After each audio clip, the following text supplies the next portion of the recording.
This is Talk of the Town, a weekly program featuring community events happening in and around Northeast Michigan, with your host, Nancy Smitham, and get the latest from Alpena Community College with Dr. Don McMaster.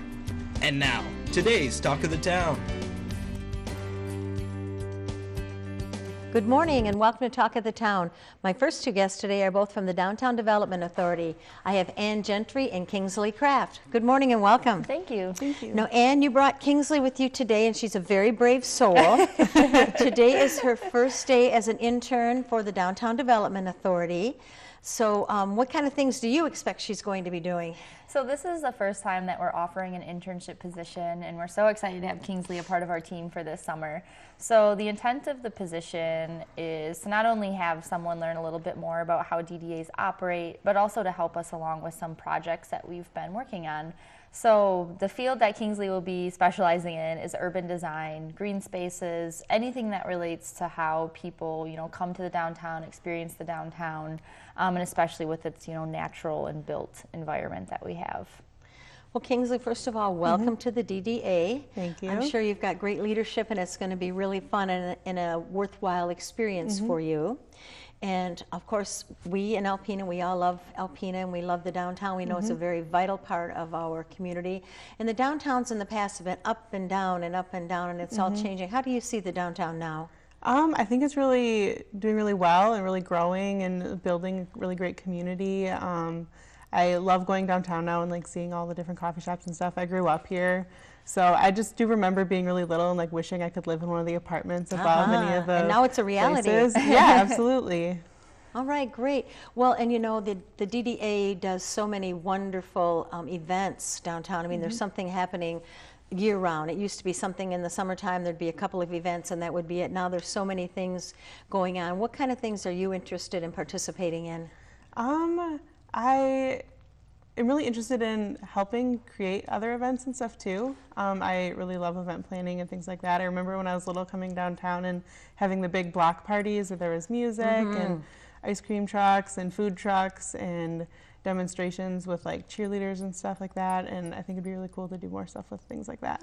Okay, and give me an idea of some of the wonderful things that will be happening downtown Alpena this summer. Yeah, so our first event is actually coming up this Friday, so May 25th, and then it'll kick off our summer series of art walks. So these events started last summer when all the galleries and studios downtown sat in a room together and said, how can we help promote each other and do a collaborative event. So these run on the final Friday of each month, May through August, from 5 to 8 p.m. And there'll be live music throughout the downtown, artist demonstrations. The different galleries and studios will have, hors d'oeuvres and different receptions and activities planned. So that's our big summer event that we're hosting this summer. And then definitely for next summer, we have some stuff in the works for a bigger event. So not for this summer, since these events take some planning, right? But for summer 2019, we're planning a bigger DDA event. And you mentioned the collaborations. I think Alpena is a wonderful town for collaborations. When I think of the museum and the library, the Art Council, the DDA, the Visitors and Convention Bureau, the Alpena Chamber of Commerce, and all the other groups that I'm not mentioning right now, they all get together and they realize that there's strength in numbers. So if you're doing an event and you join with all the other people in your community doing these events, you can bring more people, you have more advertising dollars, more strength in numbers. Absolutely, and something we're definitely seeing is a lot of business owners and employees spreading the word. So when visitors come into their shops, they say, "Oh, have you tried out this, or this, or gone to the museum, or gone to the sanctuary?" So that's what we love to see. One thing I'm hoping you're going to do is look at all the empty spaces which are slowly filling up in our community and help get some new businesses. Do you have any ideas for anything like that? Oh, wow. Didn't tell you I was going to ask you that question, did I? Well, so I spent the last 4 years in Ann Arbor, and I think it'd be really cool to have some little clothing shops and stuff like that. Some more I really love coffee shops, so I'm partial to having as many as possible. Maybe a little bookstore or something like that. I think it'd be really cool. Perfect. Can you give us any sneak peek of any new businesses that you know of that are coming to town?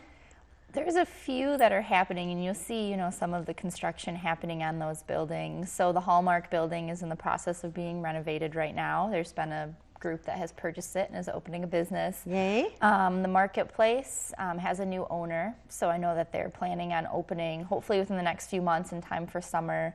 And then next to the marketplace, a party supply store recently opened on Chisholm Street. So kind of that whole block right now is in, underworks to becoming new businesses. So that's really, really great to see. And, we're always looking for small businesses that want to locate in our downtown. So hopefully we'll continue seeing that more throughout the summer.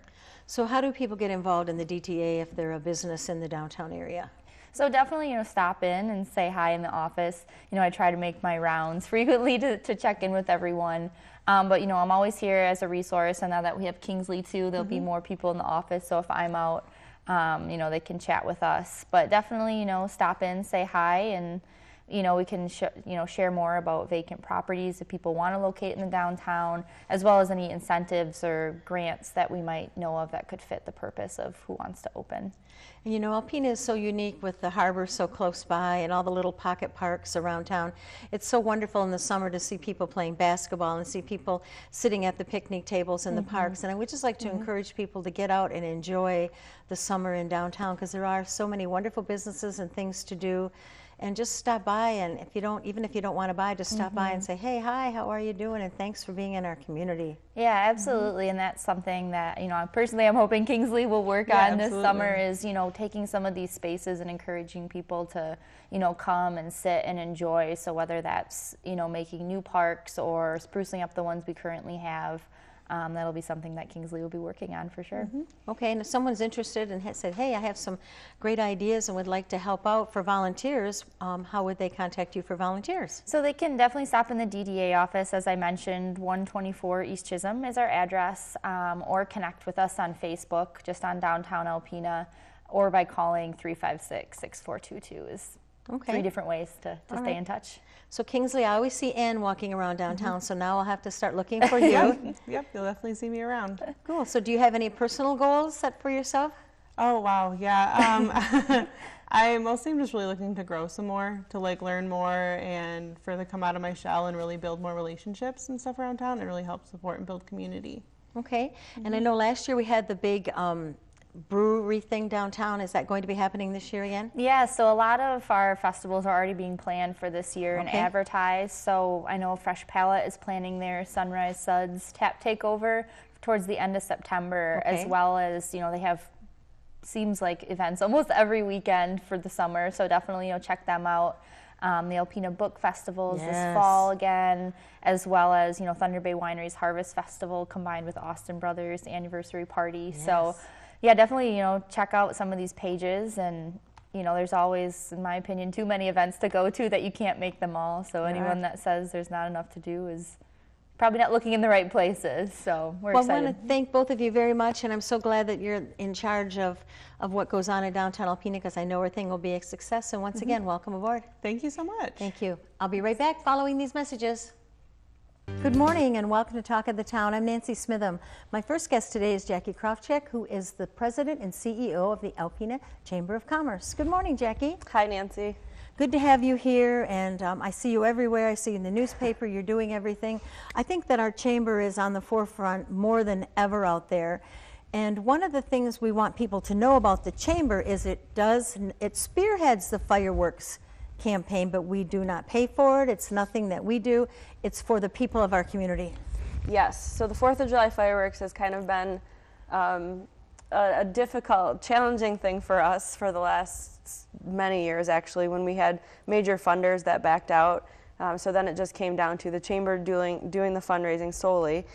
But what we like to tell people is that it is not a Chamber of Commerce event. It really actually doesn't even fit our mission all that closely.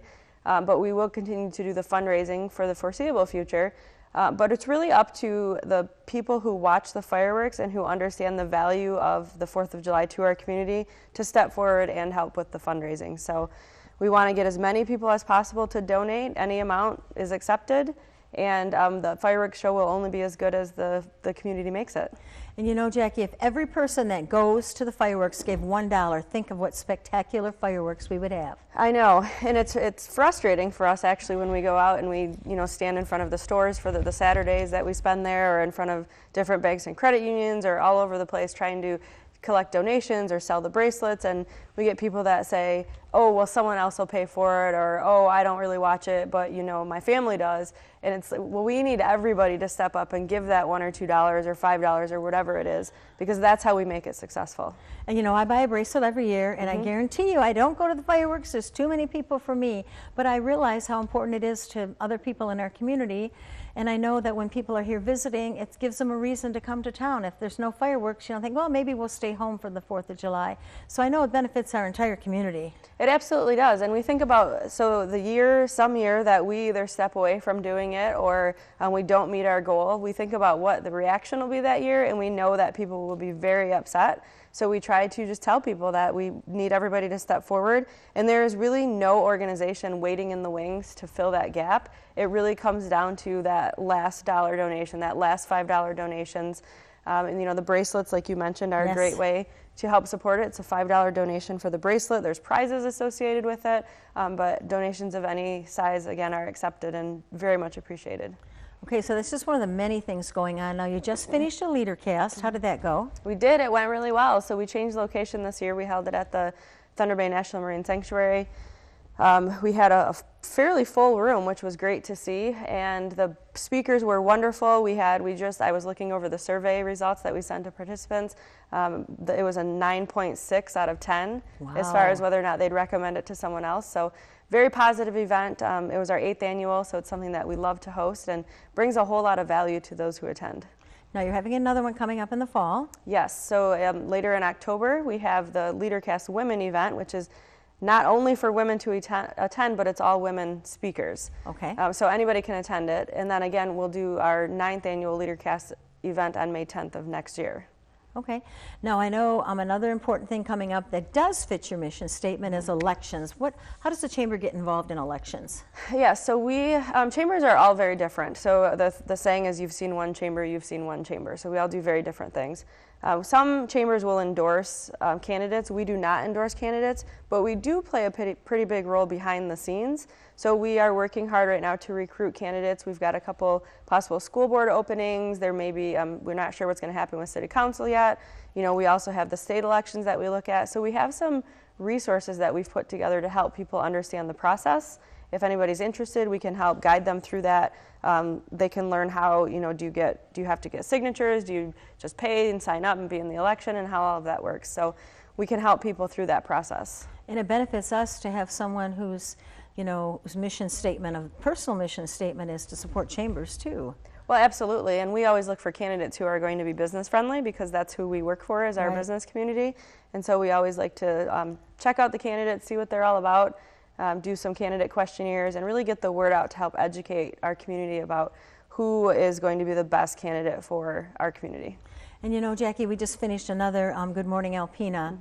And it's amazing to me that I've lived here all my life, and every time I attend one of these events, the things that I learn about, I'd like to encourage more people to come out and join, or to come to like a business after hours, or come to a Good Morning Alpena, because you'll get to glean things. You'll get to be with the peers in your community. They're such wonderful, fun events. I know. I always think we're kind of immersed in all of this community stuff at the Chamber. It all kind of flows through our doors at some level or other.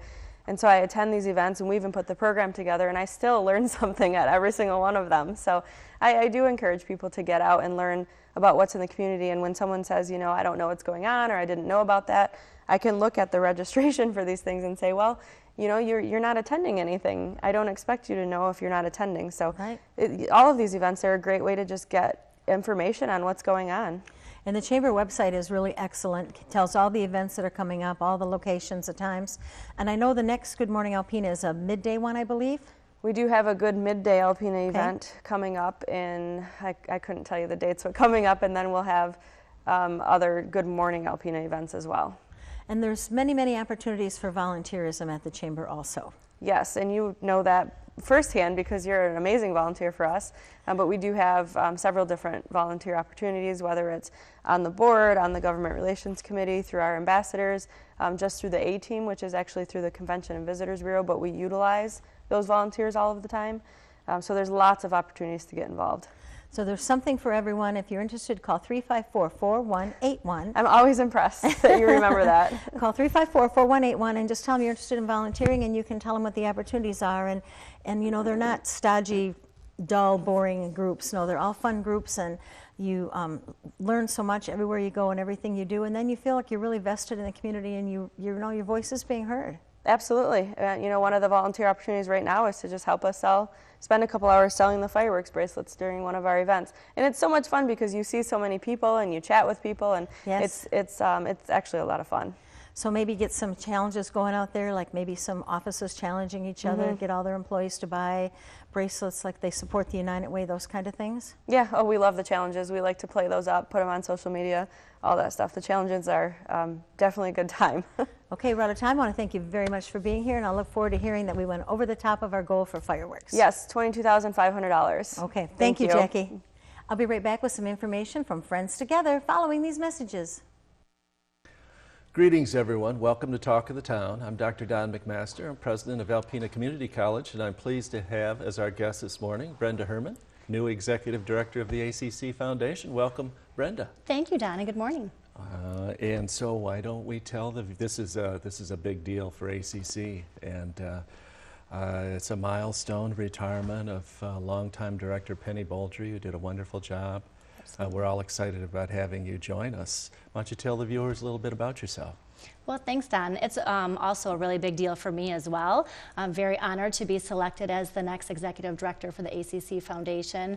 As everyone knows, Penny has done a wonderful job over the last 16 years raising money for the college, and I'm really excited to follow in her shoes and to continue the momentum that she has going for the college. Absolutely. So what does the foundation do?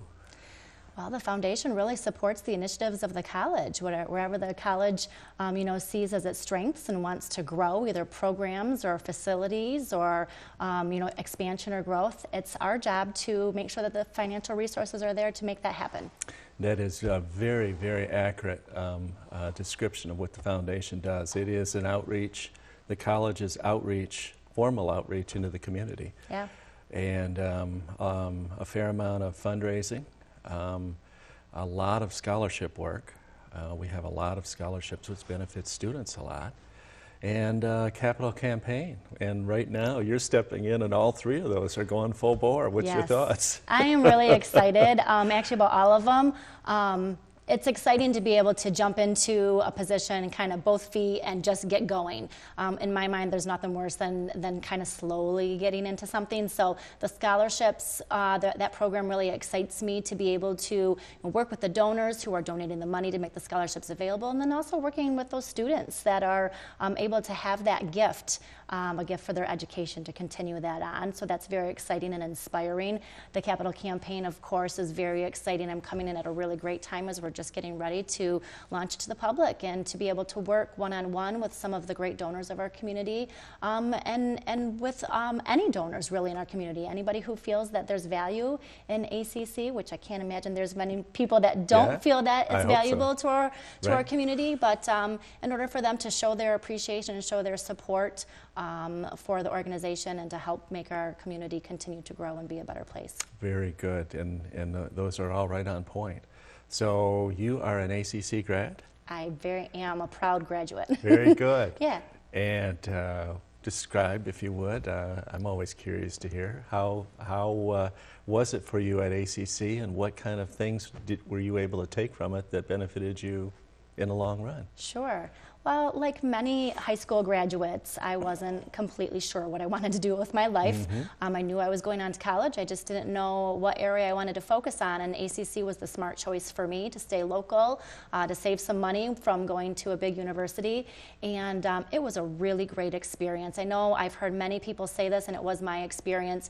The staff at Alpena Community College really care about their students. I felt like I received a really great education, and the professors who really wanted to be there to help me succeed. I developed some great relationships with some of those folks.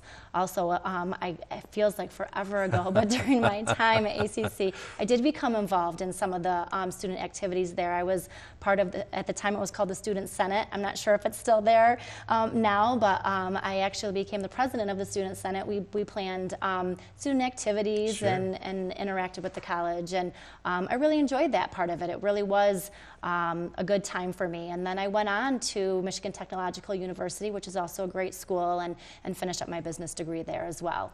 That is a great school and a hard school, so congratulations. Thank you. I'm not sure if I would say, I mean, ACC was hard in its own right as well. I think that the professors here prepare their students very well to move on to a four-year university. That is wonderful to hear. I believe that it's true, Yeah. and that is one of our calling cards, something that is a credit to the institution, is attained over a long period of years, and something we don't want to squander. Absolutely. Yes, indeed. And you are currently working for hospice. I am. I currently work for Hospice of Michigan, just wrapping up my tenure with them. It's a wonderful organization. I've been there for 5 years doing fundraising for all of Northeast Michigan for that organization, some events, some major gifts, some donor outreach.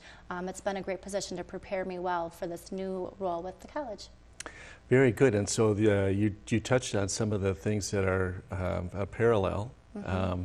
Are there things about the foundation job that you look at and say, either I haven't done this before, or I'm pretty excited because I haven't done it before, or So the main difference coming from Hospice of Michigan and moving on to Alpena Community College is Hospice of Michigan has a bit larger and robust foundation. So coming from a staff of about 12 to 15 people to a staff of 1.5.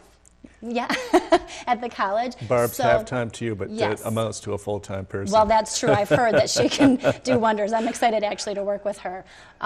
So I've been exposed to all the different facets of a foundation's work, from planned giving to capital campaigns, major gifts, events, all those kind of things. I was not the person responsible for all of that within Hospice of Michigan. So I'm excited to actually have a more hands-on approach with the college. I can use the experience and the knowledge that I've learned from my coworkers at Hospice of Michigan to put that into practice for the college, and I'm sure there'll be a bit of a learning curve for me, but I'm confident that we'll take what I know and we'll move forward with it. Oh, I'm confident too. Yeah. And do you have much exposure or experience with social media as kind of a tool for outreach, or something you're comfortable working with? I mean, that's an Absolutely. area, we kick that around, but I'm not a social media person, and people of my generation can sometimes not be. Right. And that tends to be a way that a lot of outreach can be done, productive outreach. Yeah, I mean, I have a fair amount of experience with a few different platforms of social media, and I do think that it is an important way to reach our donors, especially with colleges through their alumni programs, because a lot of the younger generations, that's how they do communicate. Yes. And really, when you're working in fundraising, it's important to know the language that your donor speaks. It doesn't matter how I want to talk to them, it's how they want to be talked to. So, and it seems to be generational. So some, younger generations, they want you to contact them over social media. Some are okay with email. Some generations, they still want that, hard copy print in form of snail mail.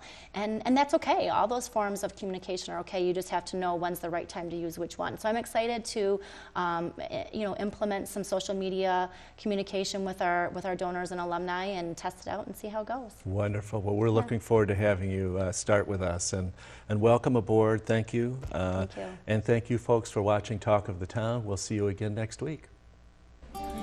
This has been Talk of the Town with your host, Nancy Smitham and Dr. Don McMaster. For a list of community events taking place in Northeast Michigan, please visit our website at wbkb11.com and click on our community link. This has been a Thunder Bay Broadcasting Corporation production.